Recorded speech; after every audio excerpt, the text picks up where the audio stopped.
नमो अरिहन्तार्णं नमो सिद्धार्णं नमो आयर्यार्णं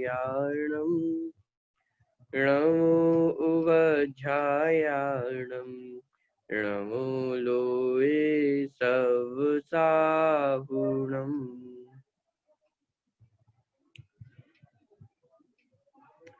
basic 3 में आज हम जो हमारा लास्ट चैप्टर है देव स्तुति, इसको कंप्लीट करने वाले हैं। मैं स्क्रीन शेयर कर रहा हूँ, फिर हम आगे बढ़ेंगे।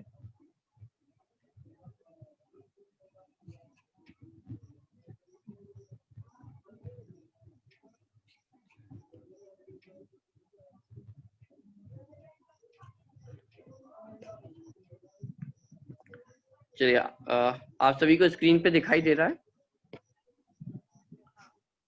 ओके। देव स्तुति, बहुत बार आपने मंदिरों में भी इस स्तुति को पढ़ा होगा। बहुत सी जिनवाणी में आपने पढ़ा होगा, मंदिर में दर्शन करते टाइम इस स्तुति को पढ़ा होगा। पंडित दौलत राम जी द्वारा लिखित ये स्तुति है। पंडित दौलत राम जी वही विद्वान है जिन्होंने 6 डाला ग्रंथ की रचना की है। बहुत से लोगों ने आपने नाम सुना होगा 6 डाला ग्रंथ का। तो उन्हीं पंडित दौलत राम जी द्वारा यह स्तुति लिखी गई है। चलिए स्टार्ट करते हैं हम। चलिए, पहला छंद मैं यहाँ से पढ़ता हूँ। सकल गेय गायक तदपि निजानंद रसलीन, सो जिनेन्द्र जयवंत नित अरिरज रहस विहीन। देखिए क्या है पहले छंद में, सकल गेय गायक तदपि, अर्थात सकल गेय, सकल अर्थात संपूर्ण, ऑल, सारे गेय, सकल गेय, गेय अर्थात जो जानने में आते हैं, जो ज्ञान का विषय बनते हैं, उसे कहते हैं गेय। ठीक है, सकल गेय गायक तदपि, इसका अर्थ क्या हुआ कि जगत में, इस विश्व में जितने भी गेय हैं उनके आप ज्ञाता हो। गायक, गायक अर्थात जानने वाला। तो सकल गेय गायक अर्थात जितने भी विश्व में गेय हैं उन सभी को जानने वाले आप हो। तो जो दो शब्द हैं यहाँ पे वो समझ में आया आपको? गेय, गायक, दो चीजें कौन कौन सी हैं? गेय, गायक। गेय अर्थात क्या कि जो हमारे जानने में आता है वो सब कुछ क्या है? गेय है। जो ज्ञान का विषय बने वो सारी वस्तु क्या है? गेय है। और गायक अर्थात कौन? कि जो जानने वाला है उसे कहते हैं गायक। समझ में आ रहा है? जैसे आप सभी अभी मुझे जान रहे हैं, तो मैं कौन हुआ? गेय। और आप कौन हुए? गायक। ऐसे ही मैं आपको जान रहा हूं, तो आप कौन हुए? गेय। और मैं कौन हुआ? जानने वाला अर्थात गायक। तो गेय और गायक। ठीक है, चलिए लगभग सभी की वीडियो ऑफ है। यदि आप ऑन कर सके तो मुझे समझ में आता रहेगा कि आपको समझ में आ रहा है या नहीं आ रहा है। तो प्लीज यदि वीडियो आप ऑन कर सकते हैं तो जरूर आप वीडियो ऑन कर लें। ओके, तो गेय गायक। ठीक है, अब छंद में क्या था? सकल गेय गायक तदपि। इसका मतलब क्या हुआ कि हे जिनेंद्र भगवान, आप समस्त गेयों को जानने वाले हो। समस्त गेय का मतलब क्या हुआ कि डेफिनेशन तो ये हो गई गेय की कि जो ज्ञान का विषय बने उसे गेय कहते हैं। तो फिर मेरा आपसे क्वेश्चन है कि इस दुनिया में, इस जगत में कितने गेय हैं? बहुत सिंपल सा क्वेश्चन है। इस दुनिया में, इस जगत में कितने गेय हैं? अनादि अनंत। सारे। बहुत सारे। अनंत। अनंत। अनंत। अनंत हैं। चलिए, आपने कहा अनंत गेय हैं, लेकिन आप इसको एक्सप्लेन कर सकते हैं कैसे आपने बताया कि अनंत ज्ञेय है और एक नहीं है, अपना आत्मा। अपना एक से आत्मा। जानकर, हाँ, एक से जानकर सारा जान में आएगा। चलिए, लेकिन मेरा क्वेश्चन ये है कि इस जगत में ज्ञेय कितने हैं? वो अनंत है, अनंत चीजों को जानना है। अनंत है। तो मैं वही पूछना चाहता हूं कि आपने कैसे बताया कि ज्ञेय अनंत है?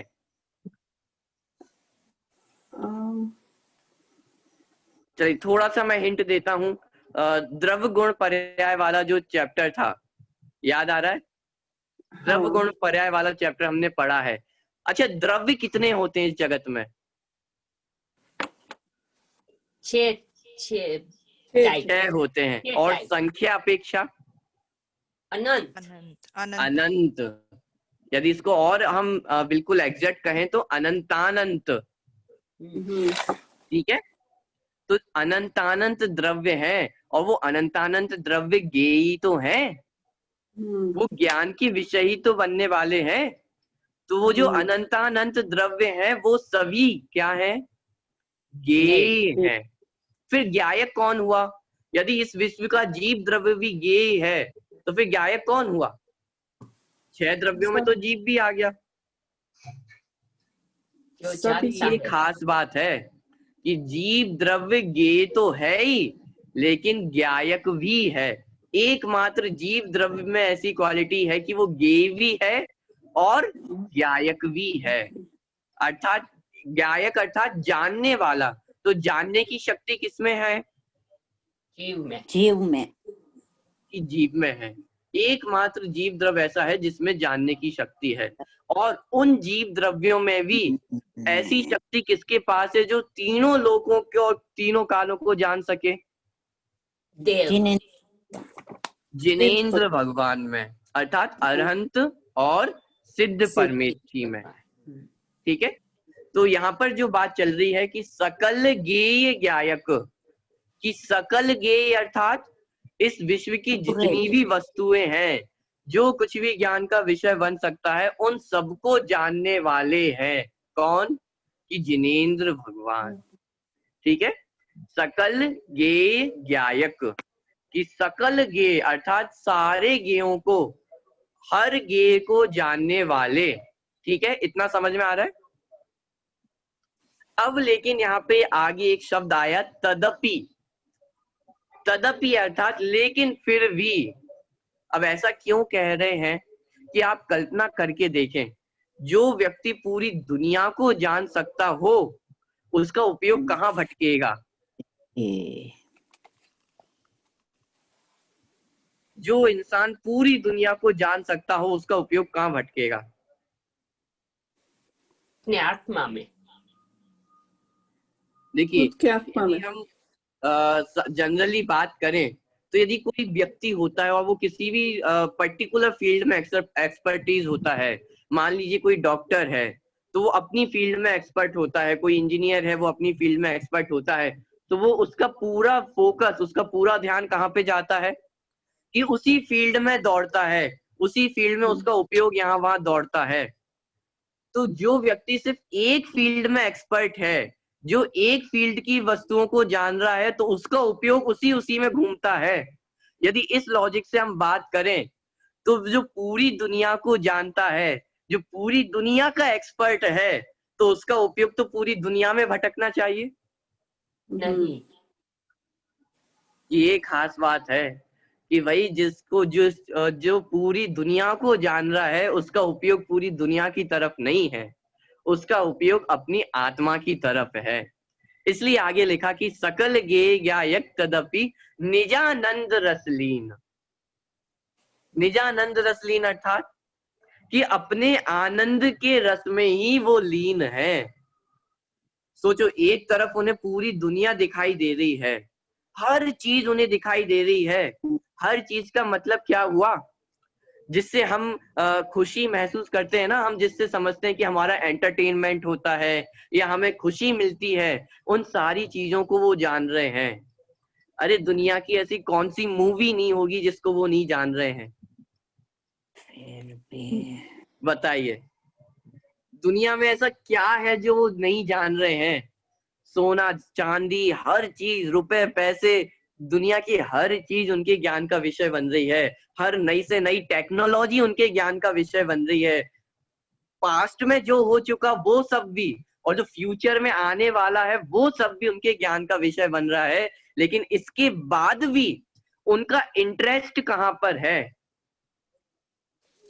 खुद के आत्मा में। उनका इंटरेस्ट इन बाहर की चीजों में नहीं है, उनका इंटरेस्ट निजानंद रसलीन कि सकल गे ज्ञायक तदपि, कि सारे ज्ञों को जानने के बावजूद लेकिन फिर भी निजानंद रसलीन, कि अपने आत्मा के आनंद के रस में ही लीन रहते हैं। पहली लाइन क्लियर हुई आप सभी को? हाँ। हाँ। सकल गे ज्ञायक, सकल अर्थात सारे, संपूर्ण, ज्ञेय अर्थात जो ज्ञान का विषय बने ऐसे पदार्थ, ज्ञायक अर्थात जानने वाला। तो सकल ज्ञेय ज्ञायक तदपि निजानंद रसलीन, कि निज अर्थात मैं स्वयं, तो अपनी आत्मा के आनंद में ही रस, अपने आत्मा के आनंद के रस में ही वो लीन रहते हैं। सो जिनेन्द्र जयवंत नित अरिरज रहस्य विहीन, कि ऐसे जिनेन्द्र भगवान को जयवंत नित, कि निरंतर हमेशा उनकी जय जयकार बढ़ती रहे, वे सदा जयवंत हो। क्या वो कैसे हैं? अरिरज रहस्य विहीन, अरि अर्थात शत्रु, तो जितने भी उनके शत्रु रूपी धूल है उन सबको उन्होंने विहीन अर्थात उनसे रहित है। तो कौन है शत्रु? क्रोध, राग, क्या लगता है द्वेष, आपको कौन है हमारा शत्रु? राग, राग द्वेष। और द्वेष। यहाँ लिखा है अरिरज रहस्य विहीन, कि सारे शत्रुओं से आप रहित हो, कोई शत्रु अब आपके सामने टिका नहीं है। कौन शत्रु है? मोह पाकिस्तान? राग द्वेष। मोह। कौन शत्रु है? मोह ने राग और द्वेष। कि नहीं, मिथ्यात्व, क्रोध, मान, माया, लोभ, ये हमारे शत्रु हैं। और जो जिनेन्द्र भगवान है वो इन शत्रुओं से रहित है। और यहाँ पर उन शत्रुओं को कैसी उपमा दी कि अरिरज रहस्य, रज अर्थात होता है धूल, कि धूल मिट्टी जैसे जो शत्रु थे उनका आपने नाश कर दिया है, अब आप उनसे रहित हो गए हैं। ठीक है। सकल गे ज्ञायक तदपि निजानंद रसलीन, सो जिनेन्द्र जयवंत नित अरिरज रहस्य विहीन। तो पहला छंद आप सभी को क्लियर है? हाँ। चलिए मैं सामान्य अर्थ इसका पढ़ता हूँ, फिर हम नेक्स्ट छंद पर चलेंगे। देखिए, जिनेन्द्र देव की स्तुति करते हुए पंडित दौलत राम जी कहते हैं कि हे जिनेन्द्र देव, आप समस्त गेय अर्थात लोक अलोक, जब हमने मध्य लोक वाला चैप्टर पढ़ा था तब हमने इसको थोड़ा सा समझा था कि जो 3 लोक है वो उसे कहते हैं लोक, और उसके बाहर जितनी भी जगह है जहाँ अलोक आकाश है उसे कहते हैं अलोक। तो समस्त गेय अर्थात सारे गेयों को जानने वाले, अर्थात तीनों लोक को और अलोक के ज्ञाता होने पर भी अपनी आत्मा के आनंद में लीन रहते हो। मतलब देश दुनिया पूरी हर चीज को जानने वाले हैं लेकिन फिर भी उस तरफ उनका ध्यान नहीं है। इससे हम दूसरी बात ये भी निकाल सकते हैं कि जैसे हम सभी हैं, तो हम सभी हालांकि अल्पज्ञ हैं, हम सब पूरी दुनिया को नहीं जानते हैं, लेकिन फिर भी हमारा उपयोग कहाँ दौड़ता है कि पूरी दुनिया को जानने में हमारा उपयोग दौड़ता है। हम सुख की कल्पना भी कहाँ करते हैं कि हम सुख की कल्पना बाहर करते हैं कि मैं ये भी जान लूं, मैं वो भी जान लूं तो मैं सुखी हो पाऊंगा। लेकिन जो पूरी दुनिया को जान रहा है उससे जाके पूछो कि भाई सुख कहाँ पर है, तो हमें पता चलेगा कि अरे पूरी दुनिया को उन्होंने जान लिया है और पूरी दुनिया में उन्हें कहीं भी सुख नहीं मिला। तो कहाँ पे सुख मिला कि निजानंद रसलीन, कि समस्त तीनों लोक और अलोक के ज्ञाता होने पर भी अपनी आत्मा के आनंद में ही लीन रहते हैं। चार घातीय कर्म है निमित्त जिनके, ऐसे मोह राग द्वेष अज्ञान आदि विकारों से रहित हो, प्रभु आपकी निरंतर जय हो। तो इस प्रकार ये पहला छंद था। कोई शब्द आपको यदि समझ में नहीं आया हो तो आप पूछ सकते हैं। चलिए आगे बढ़ते हैं। सेकंड छंद पे हम बढ़ते हैं।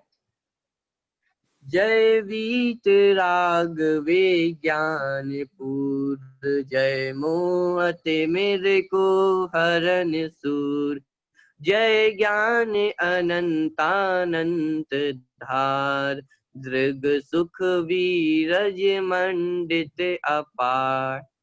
देखिए क्या कह रहे हैं, जय बीत राग विज्ञान पूर, कि हे जिनेंद्र भगवान आप कैसे हो कि बीत राग अर्थात राग द्वेष से रहित हो, विज्ञान पूर और किससे भरे हुए हो कि विज्ञान से, विज्ञान अर्थात विशेष ज्ञान, केवल ज्ञान, कि हे जिनेंद्र भगवान आप बीतरागी हो और विशेष ज्ञान अर्थात केवल ज्ञान से भरपूर हो।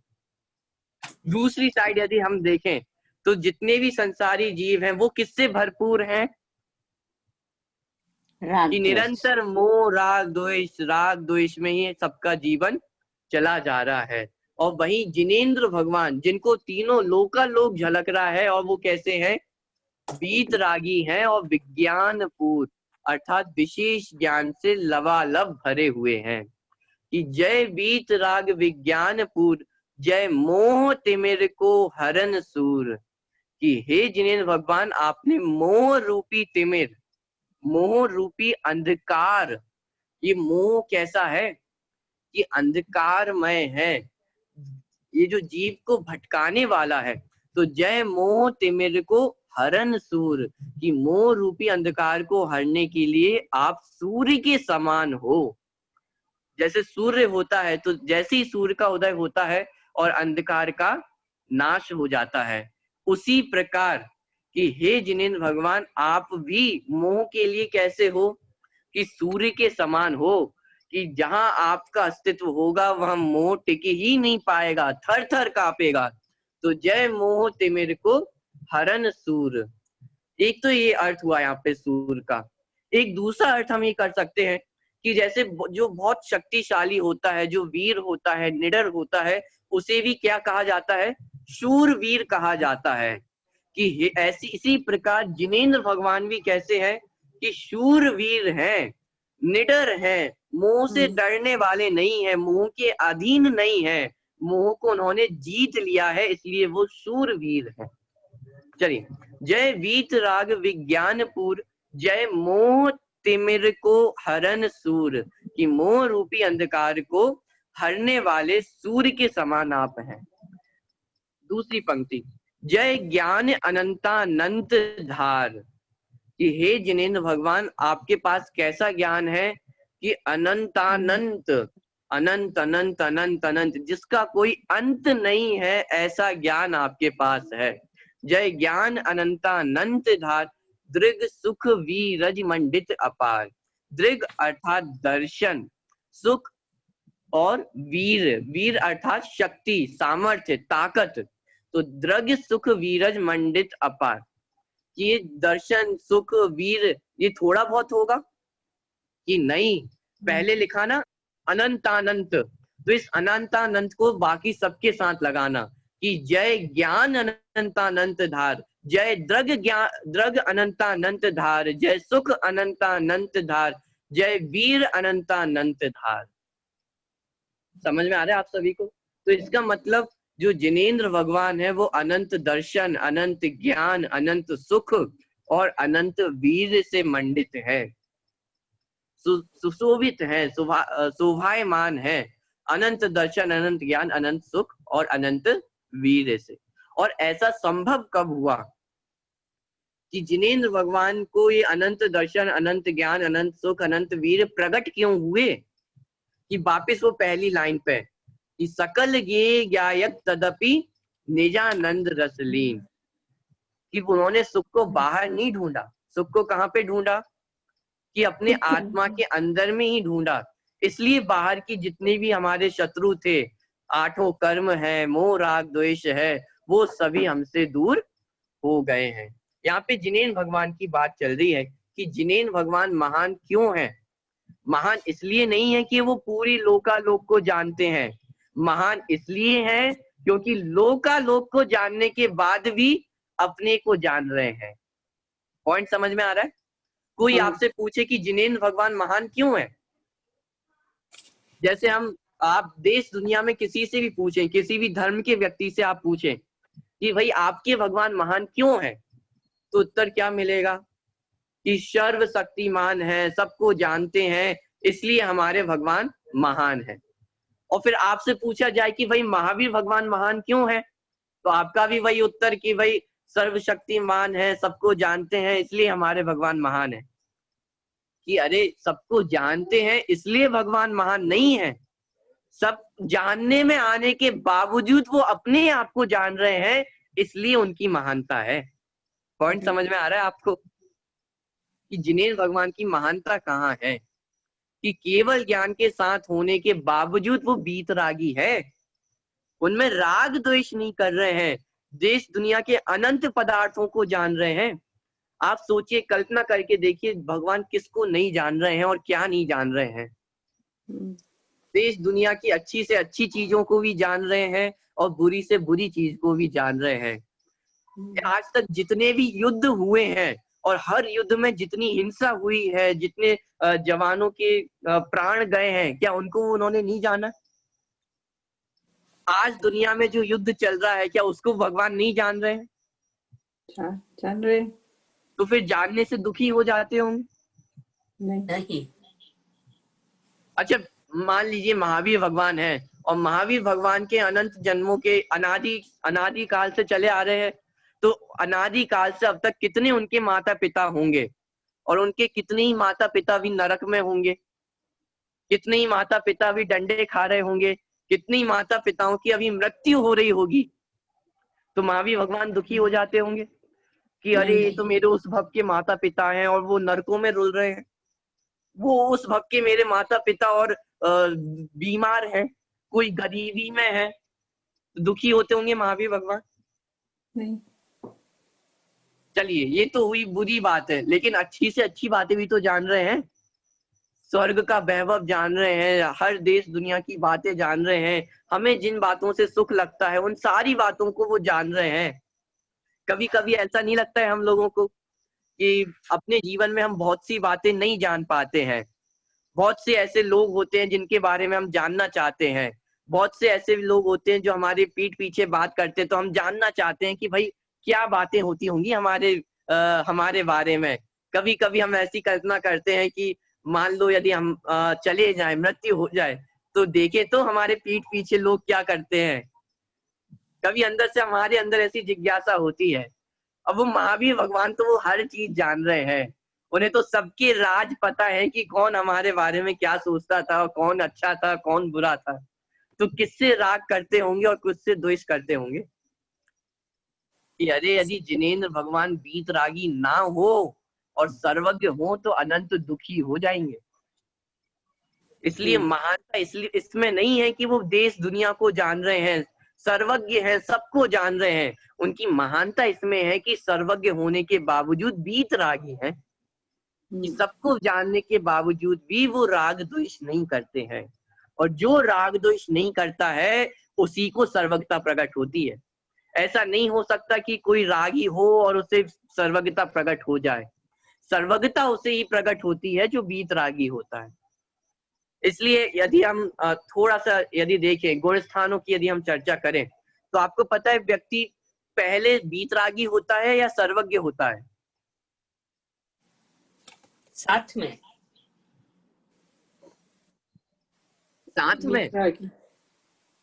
नहीं, साथ में दोनों नहीं होते हैं। वितरागी होते पहले वितरागी। 12वें गुण स्थान में व्यक्ति जो जीव है वो पूर्ण बीतरागी हो जाता है, और 13वें गुण स्थान में सर्वज्ञ। क्यों, ऐसा क्यों हुआ? पहले सर्वज्ञ हो जाते फिर बीतरागी हो जाते। 12वें गुण स्थान में सर्वज्ञ हो जाते हैं और 13वें गुण स्थान में वीतरागता प्रकट कर लेते हैं कि अरे यदि सर्वज्ञता पहले हो जाए तो व्यक्ति अनंत दुखी हो जाए, झेल ही नहीं पाएगा उस ज्ञान को। तो इसलिए वीतरागी और सर्वज्ञ। ठीक है, चलिए, तो ये 2 छंद आपको समझ में आए पूरे? हाँ। कोई शब्द का अर्थ यदि आपको समझ में नहीं आया तो आप पूछ सकते हैं। चलिए, दूसरे छंद का मैं अर्थ पढ़ता हूँ। आप मोह राग द्वेष रूप अंधकार का नाश करने वाले वीतरागी सूर्य हो, अनंत ज्ञान के धारण करने वाले हो, अतः पूर्ण ज्ञानी अर्थात सर्वज्ञ हो, तथा अनंत दर्शन, अनंत सुख और अनंत वीर से भी सुशोभित हो। हे प्रभु आपकी जय हो। यहाँ पे जिनेंद्र भगवान की विशेषता बताई जा रही है कि जिनेंद्र भगवान कैसे हैं, कि सकल ज्ञों को जानते हैं लेकिन फिर भी अपने आत्मा के आनंद में मस्त रहते हैं, सारे शत्रुओं से रहित हैं, वीतरागी है, सर्वज्ञ है, अनंत दर्शन, अनंत सुख, अनंत वीर से सुशोभित है। आगे, जय परम शांत मुद्रा समेत भवि जन को निज अनुभूति हेत, भवि भागन बच जोगे वशाय, तुम धुनि है सुनि विभ्रम नशाय। देखिए, जब भी आपने जिनेंद्र भगवान की डेफिनेशन आपसे पूछी जाती है या भगवान किससे कहा जाता है, तो फिर उसकी डेफिनेशन क्या बताई जाती है कि जो वीतरागी, सर्वज्ञ और हितोपदेशी हो उसे भगवान कहते हैं। तो यहाँ पे अभी तक हमने वीतरागता और सर्वज्ञता की बात की। पहला छंद और जो दूसरा छंद है उसमें हमने वीतरागता और सर्वज्ञता को देखा। अब यहाँ पे हितोपदेशिता को बताया जा रहा है कि जय परम शांत मुद्रा समेत भविजन को निज अनुभूति है, कि हे जिनेंद्र भगवान आपकी कैसी मुद्रा है, परम शांत मुद्रा समेत। कि कैसी मुद्रा है? परम शांत मुद्रा है। आप कभी भी मंदिर जाएं, आप कभी भी आप देख सकते हैं अपने जीवन में भी कि यदि हमारे परिणाम विचलित हो रहे हो, हमारा कभी मन नहीं लग रहा हो, तो जिनेंद्र भगवान के समीप जाकर, मंदिर में जाकर हमारे परिणाम अपने आप कैसे हो जाते हैं? शांत हो जाते हैं। क्यों हो जाते हैं? क्योंकि मुद्रा भी जिनेंद्र भगवान की कैसी है कि परम शांत मुद्रा है। और परम शांत मुद्रा का मतलब ये नहीं कि हसमुख मुद्रा हो, हसमुख मुद्रा नहीं है, रोती हुई मुद्रा तो है ही नहीं, लेकिन हसमुख मुद्रा भी नहीं है। बहुत बार ऐसी चर्चा चलती है या बहुत ऐसा चलता है कि अतिशय हो गया कि जिनेंद्र भगवान के चेहरे पे हंसी दिखी हमें, जिनेंद्र भगवान हमें प्रसन्न दिखाई दे रहे हैं, हंसते हुए प्रतिमा दिखाई दे रही है। प्रतिमा कैसी होनी चाहिए? कि हंसती हुई प्रतिमा होनी चाहिए कि नहीं? जय परम शांत मुद्रा समेत। कि कैसी मुद्रा है? कि एकदम शांत मुद्रा है उनकी, ना रोती हुई ना हंसती हुई। रोती हुई नहीं इसका मतलब वो द्वेषी नहीं है, और हंसती हुई नहीं है इसका मतलब वो रागी नहीं है। कैसी मुद्रा है? जय परम शांत मुद्रा। मैं नाम तो किसी का नहीं लूंगा, लेकिन जितनी भी आपको जगत में भगवान दिखते हैं, आप देखेंगे कोई हंसता हुआ है, कोई रौद्र रूप धारण किया हुआ है, कोई भयंकर रूप धारण किया हुआ है, कोई गुस्से में है, कोई हंसता हुआ है। देखते या नहीं देखते हैं? आप दुनिया में जितने भगवान देखेंगे आपको कोई हंसता हुआ दिखाई देगा, कोई गुस्से में दिखाई देगा। किसी की पहचान ही बन गई कि भाई ये तो गुस्से वाले में गुस्से ही रहते हैं। कितनी कुछ प्रतिमाएं तो ऐसी डरावनी डरावनी होती हैं कि कोई रात को यदि अकेले देख ले तो वो डर जाए देख के। लेकिन जिनेंद्र भगवान की मूर्त ऐसी है, उनकी मुद्रा ऐसी है कि आप कभी भी उनको देखोगे तो कैसी है? परम शांत मुद्रा। ठीक है, परम शांत मुद्रा अर्थात वीतरागी मुद्रा है। ना राग वाली है, ना द्वेष वाली है, ना हंसती हुई है, ना रोती हुई है। क्यों है ऐसा? क्योंकि उन्हें हर वस्तु में समता भाव है।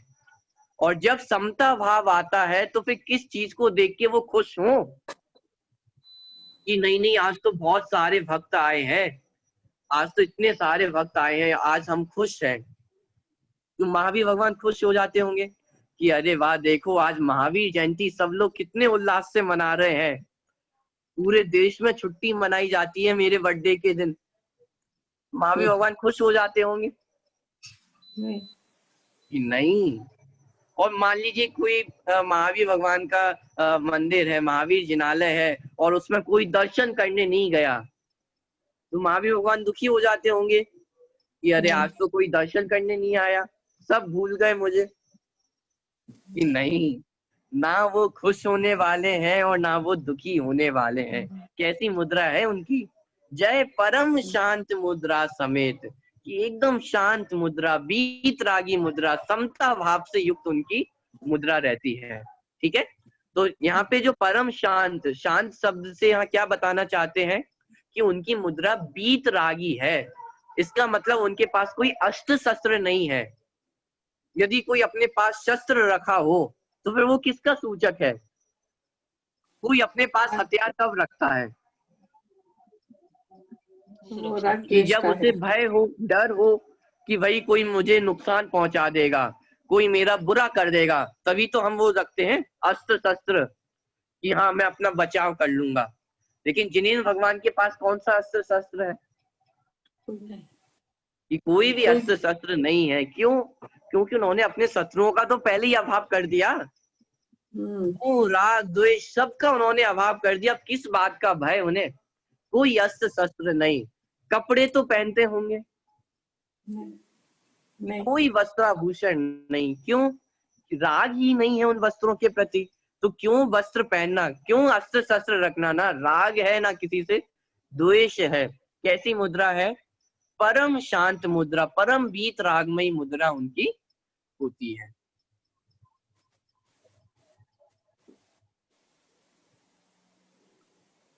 चलिए, जय परम शांत मुद्रा समेत भवि जन को निज अनुभूति हेत, कि जिनेन्द्र भगवान की मूरत, उनकी मुद्रा ही भव्य जीवों को निज अनुभूति का साधन बनती है, कारण बनती है, कि अर्थात सम्यक दर्शन का कारण बनती है।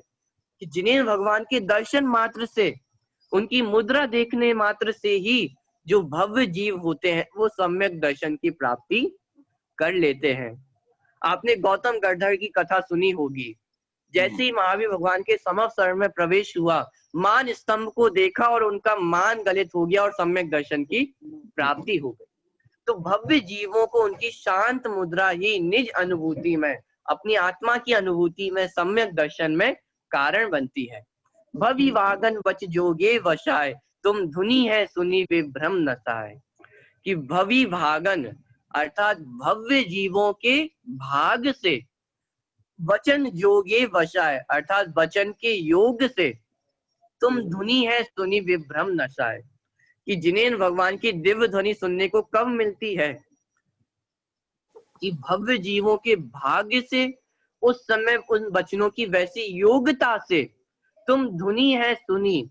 तुम अर्थात हे जिनेन्द्र भगवान, आपकी धुनी, धुनी अर्थात दिव्य ध्वनि, तुम धुनी है सुनी अर्थात हे जिनेन्द्र भगवान, आपकी दिव्य ध्वनि सुनकर सारे जो विभ्रम है, विभ्रम अर्थात मोह राग द्वेष मिथ्या दर्शन ज्ञान चारित्र, विभ्रम नशाय, कि उन सबका नाश हो जाता है। चलिए अर्थ में पढ़ता हूं। भव्य जीव आपकी परम शांत मुद्रा को देखकर अपनी आत्मा की अनुभूति प्राप्त करने का लक्ष्य करते हैं। भव्य जीवों के भाग्य से और आपके वचन योग से आपकी दिव्य ध्वनि होती है। उसको श्रवण कर भव्य जीवों का भ्रम नष्ट हो जाता है। ठीक है, ये 3 छंद का अर्थ अभी हमने देखा है।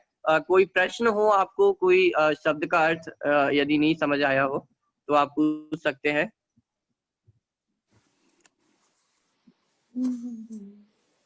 चलिए आगे बढ़ते हैं। चौथा छंद। तुम गुण चिंतत निज पर विवेक, प्रगटे विगटे आपद अनेक, तुम जग भूषण दूषण विमुख, सब महिमा युक्त विकल्प मुक्त। देखिए, तुम गुण चिंतत निज पर विवेक, कि हे जिनेन्द्र भगवान, आपके गुणों का चिंतन करने से निज पर विवेक प्रगटे। अर्थात हे जिनेन्द्र भगवान, आपके गुणों का चिंतन करने से स्वपर विवेक प्रकट होता है, अर्थात स्वपर भेद विज्ञान प्रकट होता है। अब इस स्वपर भेद विज्ञान क्या है कि निज अर्थात मैं, पर अर्थात शरीर, और बाहर की जितनी भी चीजें हैं वो सब क्या है, पर है।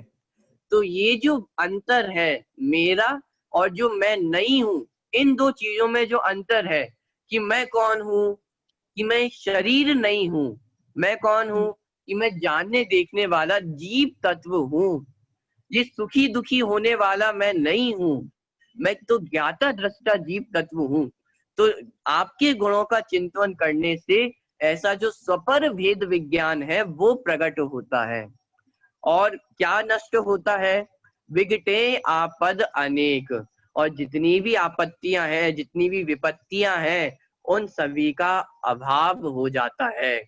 क्या विपत्तियां हैं हमारे जीवन में, वास्तव में देखा जाए तो सबसे बड़ी विपत्ति मिथ्यात्व है। यदि मिथ्यात्व का अभाव हो जाए तो बाकी कोई विपत्ति है क्या?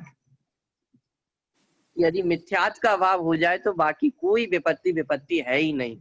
तो एकमात्र जो विपत्ति मिथ्यात्व है उसका अभाव हो जाता है।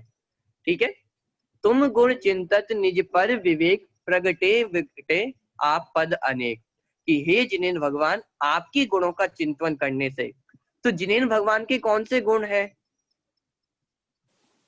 भाई? छंद में लिखा ना कि हे जिनेन्द्र भगवान, आपके गुणों का चिंतन करने से, तो जिनेन्द्र भगवान के कौन से गुणों का चिंतन करने से?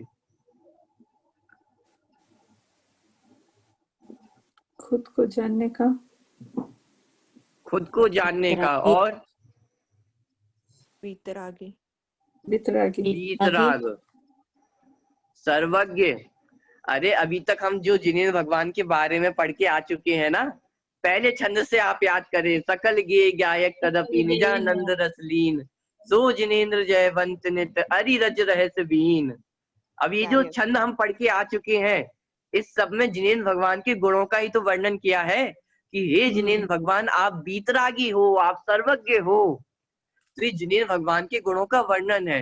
अब इन जब गुणों का हम चिंतन करते हैं तब हमें भी स्वपर भेद विज्ञान प्रकट होता है। तो फिर चिंतन कैसे होता होगा, कैसे करना, कब करना चिंतन? कि जब हम मंदिर जाते हैं, भगवान की पूजन करते हैं, तभी चिंतन होता होगा, बाकी टाइम हर फिर समय, फ्री? हर समय, कि अरे हर समय जिनेन्द्र भगवान के जो गुण हैं उनका चिंतन चलता है। हमारे जीवन में जब भी कोई प्रॉब्लम आती है, कोई भी विपत्तियां आती है, कभी बुरा टाइम आता है, तो उस समय हम विचार करें जिनेन्द्र भगवान के गुणों का कि हे जिनेन्द्र भगवान, आप भी दुनिया की हर चीज को जान रहे हैं, आपके जीवन में भी इतनी विपत्तियां आई हैं, लेकिन आप कैसे रहे कि वीतरागी रहे।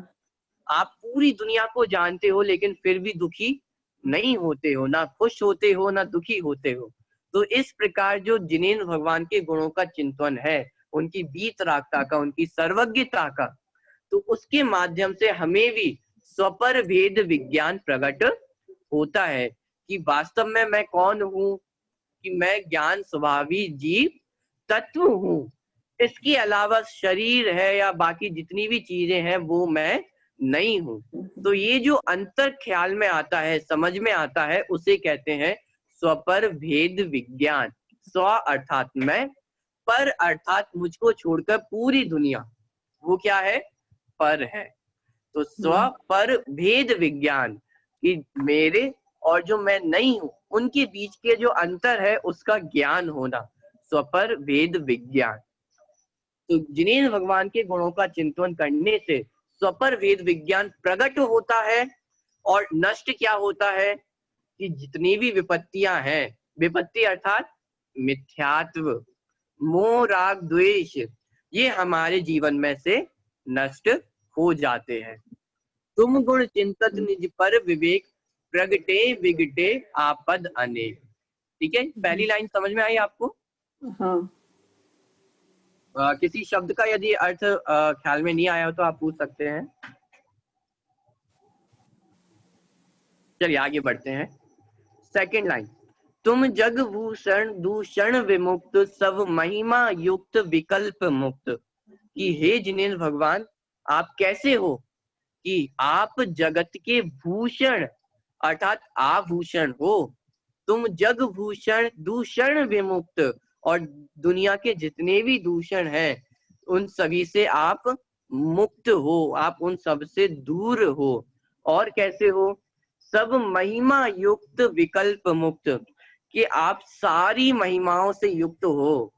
कि ये कौन सी महिमा कहें कि जिन्हें भगवान की महिमा गाई जा सके? कि अरे ऐसी कोई महिमा नहीं है कि वो जिन्हें भगवान की बराबरी कर सके। तो इसलिए क्या कह दिया कि देश दुनिया में जितनी महिमा किसी की गाई जा सकती है उन सब महिमाओं से आप युक्त हो। सब महिमा युक्त विकल्प मुक्त। लेकिन इसके बावजूद कि आप जगत के भूषण हो, कि जगत आपसे शोभायमान होता है, बाकी जो रत्न है आभूषण है उनसे जगत में शोभा नहीं होती है। कि जगत के आभूषण कौन है?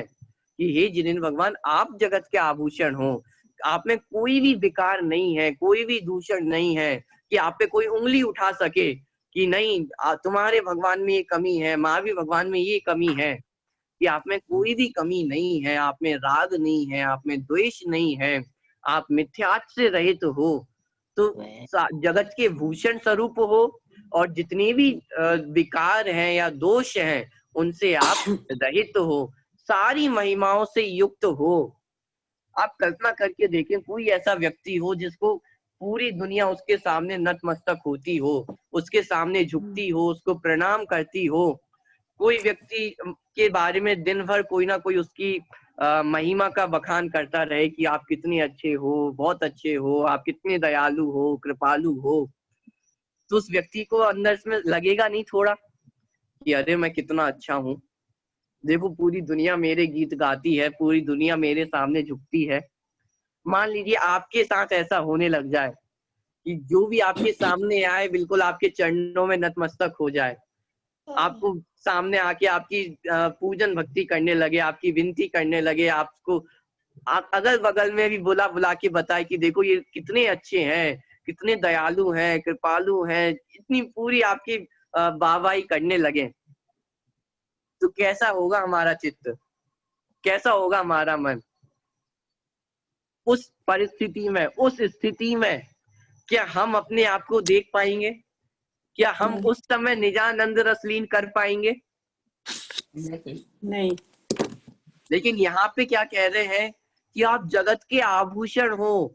यहाँ तो वास्तव में हम तो वास्तव में दूसरा मतलब कोई ना कोई विकार तो हम में होता ही है। यदि विकार नहीं होता तो हम संसारी क्यों होते? कि हम में विकार भी है, हम कोई इतने अच्छे भी नहीं है, किसी महिमा के लायक भी नहीं है, लेकिन फिर भी कोई हमारी पूजन भक्ति करे तो हमें बहुत अच्छा लगेगा। लेकिन जिनेन्द्र भगवान जो वास्तव में जगत के आभूषण है, जिनमें कोई भी विकार नहीं है, जिनके सामने कोई महिमा नहीं टिक सकती है, लेकिन उनको इतना सा भी विकल्प नहीं आता है। उनको इतना सा भी विकल्प नहीं आता है कि देखो वो मंदिर में जाके विधान करा रहे हैं, आज शांतिनाथ विधान हुआ है, आज हमारा विधान किया है। शांतिनाथ भगवान को जरा सा भी विकल्प नहीं आता कि देखो वो हमारी कितनी महिमा गा रहे हैं। बिल्कुल जरा सा इतना सा भी विकल्प उनको नहीं है। ये जिनेन्द्र भगवान की खासियत है, ये जिनेन्द्र भगवान की विशेषता है। समझ में आ रहा है आप सभी को कि तुम जग भूषण दूषण विमुक्त सब महिमा युक्त विकल्प मुक्त, कि सारी महिमाओं से युक्त होने के बावजूद एक शब्द आखिरी में डाल दिया कि ये वास्तव में भगवान की असली महिमा है, कि इतना सब कुछ होने के बावजूद आप सारे विकल्पों से रहित हो, आपको कोई राग द्वेष नहीं होता है। समझ में आ रहा है आपको? हाँ। चलिए यहाँ तक हमने 4 छंद पढ़े हैं। कोई शब्द यदि आपको समझ में नहीं आया हो तो आप पूछ सकते हैं। चलिए आगे बढ़ते हैं। 5वां छंद, अविरुद्ध शुद्ध चेतन स्वरूप, परमात्म परम पावन अनूप, शुभ अशुभ विभाव अभाव कीन, स्वाभाविक परिणति में अछीन। देखिए और कैसे हैं जिनेन्द्र भगवान? अविरुद्ध, अविरुद्ध अर्थात कि आपस में कोई विरोधाभास नहीं है, अविरुद्ध है। इसका मतलब क्या हुआ? देखिए जो जगत में हमें भगवान दिखाई देते हैं तो उन्हें कहा जाता है कि वो तो अनंत सुखी हैं, लेकिन हमें विरोधाभास दिखाई देता है कि यदि आपके भगवान अनंत सुखी हैं तो फिर वो वस्त्र क्यों पहनते हैं?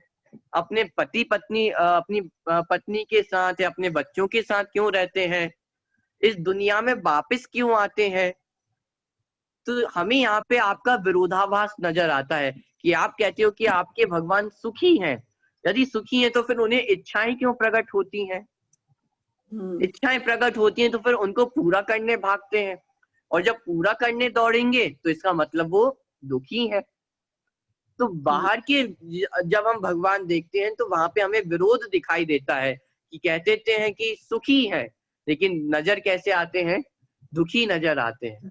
लेकिन जिनेंद्र भगवान कैसे हैं कि उनमें कोई भी विरोधाभास नहीं है, सुखी है, अनंत सुखी है, तो वो सुखी है। आपको कोई जिनेंद्र भगवान दुखी नहीं दिखेंगे। बीत रागी है तो कोई जिनेंद्र भगवान ऐसे हैं जो रागी भी हो? कि कोई भी जिनेंद्र भगवान ऐसे नहीं है कि जो रागी हो या द्वेषी हो या मिथ्यात्व सहित हो। तो आपका स्वरूप कैसा है? अविरुद्ध है। समझ में आ रहा है कि इसका मतलब ये है कि जैसी आपकी वाणी है वैसे ही आपका आचरण भी है, उसमें विरोधाभास नहीं है कि कहने को कुछ और करने को कुछ, कि जैसा आपने बताया वैसा ही आपने किया है, या जैसा आपने किया है वही मार्ग आपने बताया है। जैसे बोलते ना कि कथनी और करनी में अंतर होता है, लेकिन हे जिनेंद्र भगवान आपकी कथनी और करनी में अंतर नहीं है। आपकी कथनी भी वही है और आपकी करनी भी वही है। आपने बीत रागता में ही धर्म बताया है और आपने बीत रागता को ही प्रकट अपने जीवन में किया है। समझ में आया? तो अविरुद्ध अर्थात उनमें कोई भी विरोधाभास नहीं है, अविरुद्ध है। दूसरा इसका अर्थ ये भी हो सकता है कि अविरुद्ध अर्थात उनके विरोध में कोई नहीं है, अविरुद्ध है। जितने भी विरोधी भाव हैं, मोह राग द्वेष है, मिथ्यात्व है, उनका अभाव हो चुका है, इसलिए वो कैसे हैं? अविरुद्ध है। अर्थात जो हमारे स्वभाव से विरुद्ध हो, तो वो स्वभाव से विरुद्ध कौन है? मिथ्यात्व, राग द्वेष, विकारी परिणाम, वो हमारे स्वभाव से विपरीत है, विरुद्ध भाव है। लेकिन जिनेंद्र भगवान कैसे हैं? अविरुद्ध है। अब उनके सामने कोई भी विरोधी भाव टिकने वाला नहीं है, कोई भी शत्रु उनके सामने टिकने वाला नहीं है। इसलिए कैसे हैं जिनेंद्र भगवान? अविरुद्ध है।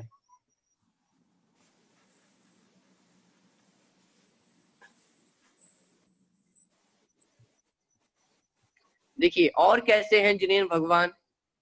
अविरुद्ध शुद्ध चेतन स्वरूप, कि शुद्ध है, शुद्ध है अर्थात मोह राग द्वेष से रहित होने से शुद्ध है, बीत रागी है, चेतन स्वरूप है।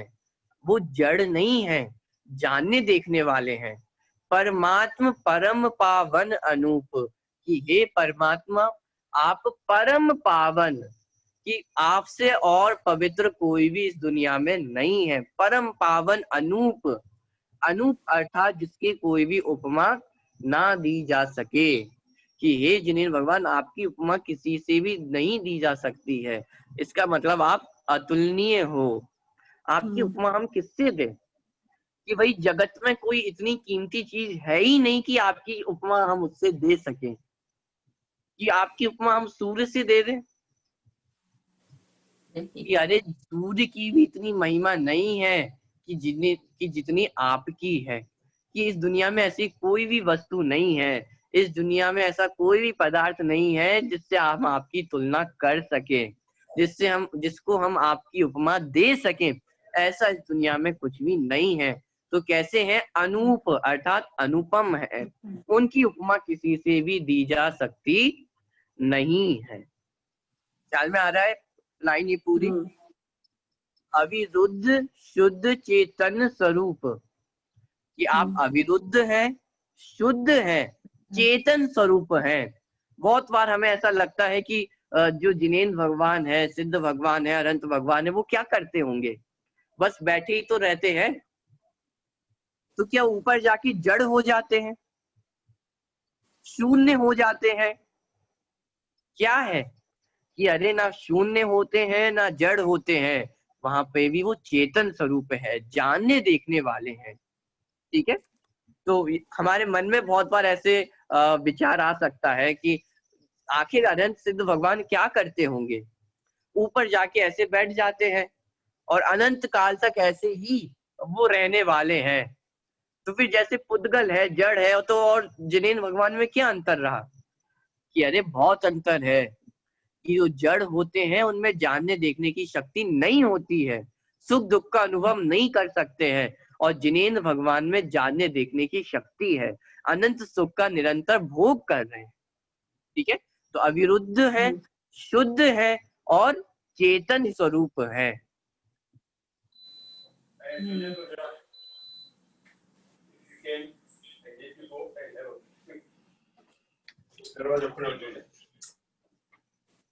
चलिए नेक्स्ट लाइन पे हम बढ़ते हैं आगे। अविरुद्ध शुद्ध चेतन स्वरूप परमात्म परम पावन अनु शुभ अशुभ विभाव अभाव कीन स्वाभाविक परिणति मय अछीन।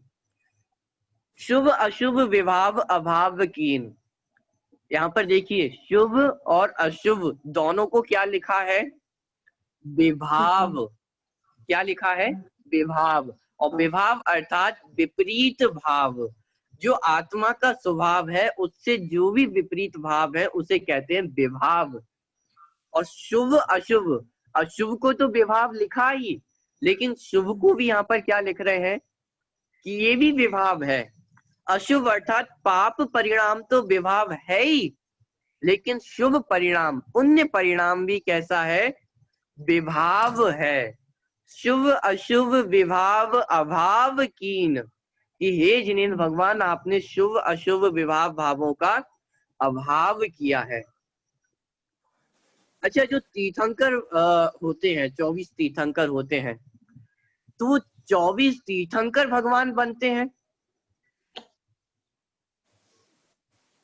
तीर्थंकर के पद पे स्थित रह के ही क्या वो भगवान सिद्ध दशा को प्राप्त करते हैं? क्वेश्चन समझ में आ रहा है? जो 24 तीर्थंकर भगवान है तो वो अरहंत दशा में होते हैं, लेकिन क्या सिद्ध दशा में भी वो तीर्थंकर पद के साथ सिद्ध दशा में जाते हैं? नहीं, वो अरहंत की दशा में जाते हैं। इसका मतलब सिद्ध दशा में वो तीर्थंकर नहीं होते हैं। इसका मतलब सिद्ध दशा में वो तीर्थंकर पद का भी त्याग करके जाते हैं। दूसरा पॉइंट, तीर्थंकर भी कब बने वो? कि जब उन्होंने तीर्थंकर पुण्य, जो पुण्य प्रकृति है उसको बांधने का जो भाव है उसका अभाव किया, तब जाके वो अरहंत बने हैं। पॉइंट समझ में आ रहा है आपको? कि जो तीर्थंकर प्रकृति है वो भी पुण्य प्रकृति है, और जब तक वो पुण्य जो भाव करते रहे तब तक वो संसारी ही रहे, और जब उस पुण्य भाव का भी अभाव किया तब जाके उन्हें अरहंत सिद्ध दशा प्रकट होती है। पॉइंट समझ में आ रहा है? यहाँ पर जब हम पुण्य प्रकृति, सबसे हाईएस्ट लेवल की जो पुण्य प्रकृति है तीर्थंकर प्रकृति, उसकी बात कर रहे हैं, तो फिर उसके नीचे का जितना भी पुण्य परिणाम है क्या वो करने योग्य है?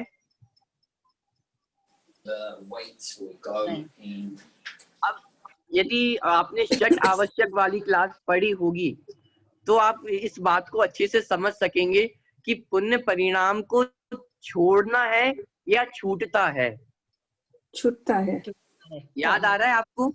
षट आवश्यक में हमने इसको पे बहुत चर्चा की थी कि यहाँ पर कहा तो है कि शुभ अशुभ विभाव अभाव कीन, कि पाप परिणाम तो छोड़ना ही है, लेकिन पुण्य परिणाम भी छोड़ना है, वो भी विभाव है, वो करने योग्य नहीं है। तो फिर ठीक है, आज से हम छोड़ दें।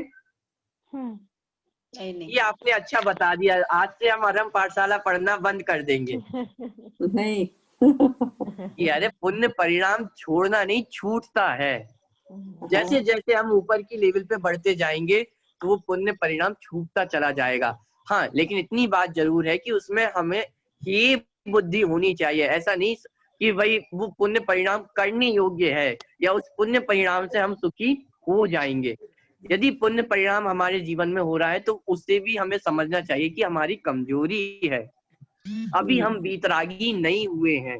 जब तक वीतरागी नहीं हुए हैं तो पुरुषार्थ पूर्वक, बल पूर्वक हमें पाप परिणाम नहीं करने हैं, और पुण्य परिणाम धीरे धीरे अपने आप टूटते चले जाएंगे। ठीक है, लेकिन यहाँ अभी हमें ये समझना है कि पाप परिणाम तो अविभाव है ही, लेकिन शुभ परिणाम, जो शुभ भाव है वो भी कैसे है? विभाव है, विपरीत भाव वाले हैं। वो मेरा स्वभाव नहीं है। स्वभाव क्यों नहीं है? यदि वो मेरा स्वभाव होता तो अनंत सिद्ध भगवान को भी शुभ परिणाम करने चाहिए थे। जैसे फॉर एग्जाम्पल, ज्ञान दर्शन हमारा स्वभाव है या नहीं है? ज्ञान दर्शन हमारा स्वभाव है, तो अनंत सिद्ध परमेष्ठी जानते देखते हैं या नहीं जानते देखते हैं? जानते देखते। जानते देखते हैं। मतलब जब वो संसारी थे तब भी जानते देखते थे, और जब मुक्त हो गए तब भी जानते देखते हैं। ठीक है, ऐसे ही यदि पुण्य परिणाम भी हमारा स्वभाव होता तो फिर वो अनंत सिद्ध परमेष्ठी को भी पुण्य परिणाम होने चाहिए थे ना। लेकिन अनंत सिद्ध परमेष्ठी को तो पुण्य परिणाम नहीं होते, तो इसका मतलब वो हमारा स्वभाव नहीं है, वो एक दिन हमसे छूट जाएगा। पॉइंट समझ में आ रहा है कि शुभ अशुभ विभाव अभाव की हे जिनेन्द्र भगवान, आपने शुभाशुभ सभी भावों का अभाव कर दिया है।